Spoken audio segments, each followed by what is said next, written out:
Hi friends, কেমন আছো সকলে? নিশ্চয়ই ভালো আছো, তাই তো? তো সবাই প্র্যাকটিস করছো তো ঠিক মতো? একদম নিয়ম করে প্র্যাকটিস করে যাও, আর তারপরে ফলটা আপনিই বুঝতে পারবে, ঠিক আছে? তো আর কেমন লাগছে আমার ভিডিও জানাবে, আর ঠিক মতো প্র্যাকটিস করবে। ঠিক আছে, চলো আজকের ভিডিও তাহলে শুরু করি। আগের দিন আমরা কী কী শিখেছিলাম? Horizontal line, vertical line, circle, oval, ঠিক আছে, এইগুলো আমরা শিখেছি। কার্ভটাকে আমরা বিভিন্ন অ্যাঙ্গেলে করব আজকে। আগের দিন আমরা কি করেছিলাম? এই করেছিলাম, এই করেছিলাম, ঠিক আছে? আজকে যদি আমরা এই কার্ভটাকে এবার এই কার্ভটাকে এদিক, এই এই এইভাবে বিভিন্ন দিকে করতে হবে। এটাকেই আমরা কি করে সহজ করব? এই দেখো, এই যদি আমি এখানে পয়েন্ট দিলাম, এবার এইখান থেকে আমরা যদি কার্ভটা এইভাবে টানি,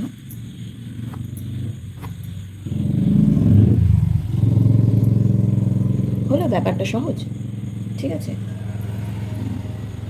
আবার দেখো, এই পয়েন্ট দিলাম, এই পয়েন্ট থেকে আমরা এইখানে নিয়ে আসব, ঠিক আছে?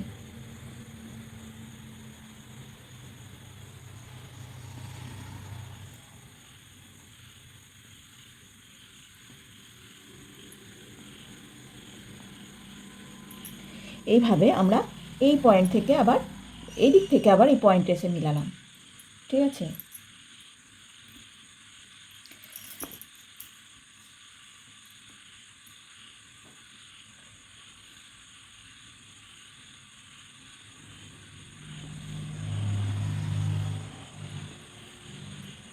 ঠিক আছে, এইভাবে আমরা এই পয়েন্ট বাইরে থেকে ভেতরে এসে মেলাবো। এইভাবে ভেতরে এসে মেলাবো, তাহলে কি হবে? আমাদের সব দিক থেকে একটা অভ্যেস হয়ে যাবে, এদিক থেকে এদিকে, আবার এদিক থেকে এদিকে, ঠিক আছে?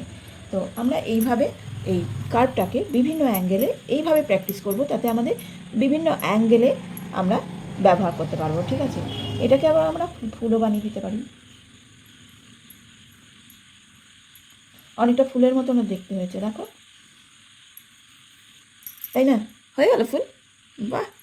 ঠিক আছে, এই দেখো, আমরা তাহলে এই কার্ভটা আমাদের এই কার্ভ করতে করতেই আমরা কি সুন্দর ফুলে চলে এলাম। তার মানে বুঝতে পারছো, আমরা যখন এটাকে সত্যি ফুল বানাবো, তখন এই জিনিসগুলো আমাদের কতটা কাজে লাগবে। ঠিক আছে, এরপরে আমরা আসছি পরেরটায়। এটা হলো কার্ভের। এবার স্ট্রেট লাইনটাকেও আমরা এইভাবে করতে পারি। দেখো, এই একটা পয়েন্ট দিলাম, এবার এখান থেকে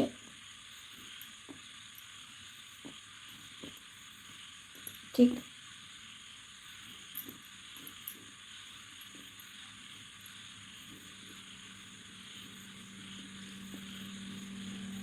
দেখছো, আমরা বিভিন্ন অ্যাঙ্গেলে কিভাবে লাইনটাকে টানতে পারছি।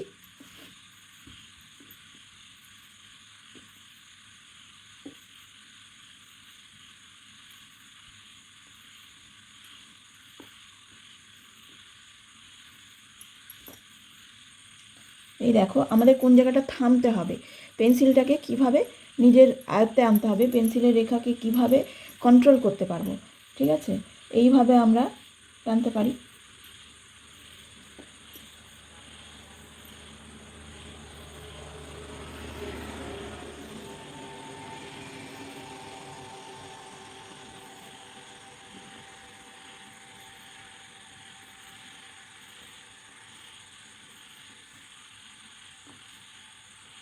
দেখেছো, এইভাবে আমাদের পেন্সিলটা কোথায় গিয়ে থামতে হবে, পেন্সিলটাকে কন্ট্রোলে আনা, হ্যাঁ, আমরা এইভাবে করতে পারি। এটাও দেখো, আমরা সেই ঘোরানোর, এ দেখো, হয় না বাচ্চাদের খেলার জিনিস, কি বলে ওটাকে, হাওয়ায় বেশ উঠতে থাকে, যত বেশি দৌড়াবে, জোরে হাঁটবে, বা ফ্যানের তলায় একটা আছে না ওই রকম খেলার মতো, ঠিক আছে? বা ঘূর্ণি, এখানেই যদি আমরা এরকম করে বক্স লাগিয়ে দিই, তাহলে সেই মেলায় যে ঘোরে, ঠিক আছে, সেই রকমও বানাতে গেলে, মেলায় যখন মেলার কোনো সিনারি বানাতে গেলাম, তখন এই জিনিসগুলোই আমাদের কাজে লাগবে। তার মানে বুঝতে পারছো, এইগুলো মানে এইগুলো না হলে আঁকাই হবে না, ঠিক আছে? তো আমাদের এইগুলোকে খুব করে প্র্যাকটিস করতে হবে, হ্যাঁ, যতটা সম্ভব এই জিনিসগুলোর উপরে আমাদের খাটতে হবে। হ্যাঁ, এটা হলো আমাদের বেস। এইগুলো না হলে কিন্তু আমরা ড্রয়িংয়ে এগোতেই পারবো না। সাময়িক এদিক ওদিক করে সেটাও অনেকটা টাইমের ব্যাপার হয়ে যাবে। এইগুলোতে আমরা কি করছি, সহজ করে দিচ্ছি আঁকাটাকে, কতটা সহজ করা যায়। হ্যাঁ, জটিল তো সাধারণ মানুষ সব বাচ্চারাও করতে পারে, কিন্তু আমরা আর্টিস্টরা কী করব, সেই আঁকাটাকে সহজ করব। ঠিক আছে, যত আমরা ড্রয়িং শিখব তত আঁকাটাকে, ড্রয়িং জগতের আমরা যে মানুষ তারা, আমরা আঁকাটাকে সহজ করে নেব। ঠিক আছে, এই আঁকাটাকে সহজ করার জন্যই আমরা এসব ফার্স্ট এই সময়টা আমাদের ভীষণই একটু বোরিং লাগবে, কিন্তু দেখো এই জিনিসগুলো চিন্তা করো, যে এটাই চিন্তা করবে না পরবর্তীকালে আমার এই জিনিসটাই আমার কতটা হেল্পফুল হবে, কতটা আনন্দদায়ক হবে, তুমি চিন্তাও করতে পারবে না। তুমি যদি এইগুলোকে স্কিপ করে এগোও না, তুমি সাময়িক কিছুদিন হয়তো টুকটাক করতে পারলে, কিন্তু যখনই একটু তারপরে স্কেল টেনে এইভাবে করতে পারলে, কিন্তু যখনই একটু হার্ড হবে না, তখন কিন্তু সেই করে জিনিসগুলো তোমরা পেরে উঠবে না। কিন্তু যদি আমরা এইভাবে করে নিই না, বেসটাকে এইভাবে করে নিই, তাহলে যে কোনোভাবে আমাদের কোনো রকম অসুবিধাই হবে না, একবারে স্মুথ আমরা এগুলো চালাতে পারবো। ঠিক আছে, আমাদের সব সময় এইভাবে স্মুথ পেন্সিল চালাতে হবে।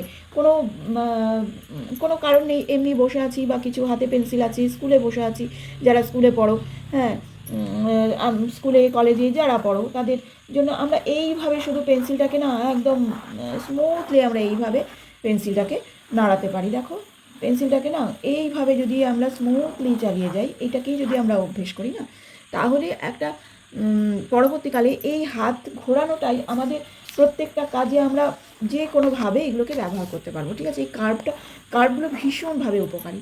ঠিক আছে, তো চলো এবার আমরা এবার ছোট ছোট লাইন কীভাবে, ছোট লাইনের উপরে আমরা এতক্ষণ তো বড় বড় লাইন টেনেছি, এবার কিছু ছোট লাইন টানবো।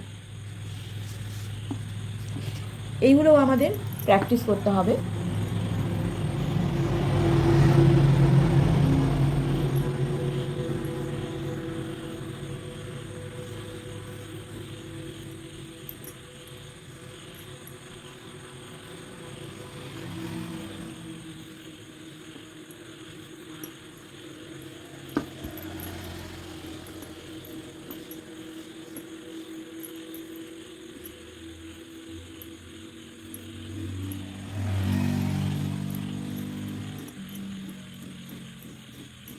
এই ছোট ছোট লাইনগুলো আমাদের ভীষণভাবে প্র্যাকটিস করতে হবে। ঠিক আছে,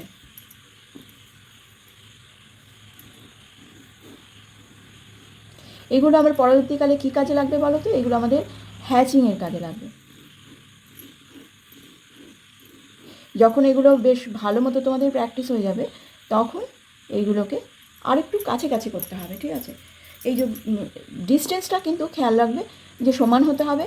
আর এরপরে যখন আমাদের তোমার হাত বেশ স্মুথ হয়ে যাবে, হাত চলবে স্মুথলি, তখন এটাকে কি করবে, গ্যাপটা ছোট করতে হবে আস্তে আস্তে। ঠিক আছে, যত প্র্যাকটিস করবে গ্যাপটা আস্তে আস্তে ছোট হয়ে যাবে।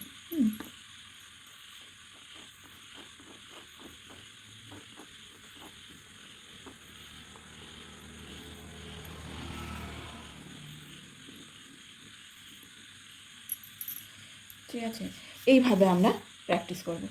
ঠিক আছে,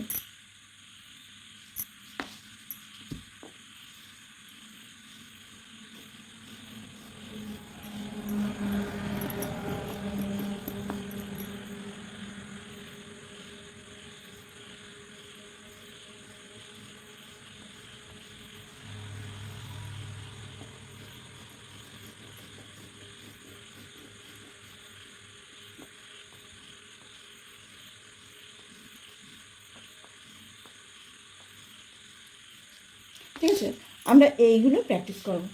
ঠিক আছে, আর এই যে আগের দিন যেগুলো আমরা করেছি সেইগুলো, তারপরে আস্তে আস্তে এইগুলো তোমরা প্র্যাকটিস করছো তো, আগের দিন যেগুলো শিখিয়েছি এইগুলো খুব করে প্র্যাকটিস করো। ঠিক আছে, প্রথমটা এখন একটু ভালো লাগবে না হয়তো, কিন্তু পরের কথা চিন্তা করে, পরে যে আনন্দটা পাবে না সেইটা চিন্তা করে এখন এই প্র্যাকটিসগুলো করো। ঠিক আছে, এই প্র্যাকটিসগুলো এখন শুরুতে একটু সময় লাগবে, হয়তো হতে চাইবে না, ব্যাকাতেরা হবে, সময় লাগবে একটু, তারপরে আস্তে আস্তে এটাই দেখবে খুব কম সময়ে লিমিটেড টাইমের মধ্যে চলে আসবে। এবং তখন না তোমার কোনো আঁকা ড্রয়িং করার আগে তোমার এই জিনিসটা করে তারপরে যখন ড্রয়িং করতে কিছু একটা আঁকবে ভেবেছো, কিন্তু প্রথম যদি এইটা ওয়ার্ম আপ হিসেবে এই আগে যেদিন বড় বড় করে দেখিয়েছি তুমি বড় একটা ছবি আঁকবে, তার জন্য ওই বড় বড় করে যখন করলে vertical line, horizontal line, slanting line, এগুলো প্র্যাকটিস করলে এটা এটা আমরা ওয়ার্ম আপ বলি। ঠিক আছে, যে আমরা কোনো খেলায় নামার আগে যেমন ওয়ার্ম আপ করা হয় না, সেরকম ড্রয়িং করার আগেও যদি এই ওয়ার্ম আপগুলো করে নাও, এই যে এইগুলো তারপরে ধরো এই যে এই আমার ভিডিওগুলো তোমাদের কেমন লাগছে একটু জানিও, কমেন্ট করো, ঠিক আছে? আর একটু শেয়ার করে দিও, তাহলে আরও মানুষ জানতে পারবে। আর কমেন্ট করলে আমার এটাই সুবিধা হবে যে আমি তোমাদের ঠিক শেখাতে পারছি কি না, তোমাদের আর কী প্রয়োজন, কীভাবে শেখালে তোমাদের সুবিধা হবে। হ্যাঁ, তো এইগুলো যদি আমি জানতে পারি তাহলে আমার এগোতে আর একটু সুবিধা হবে। ঠিক আছে, তো একটু কমেন্ট করে দিও আর শেয়ার করো। Thank you, tata.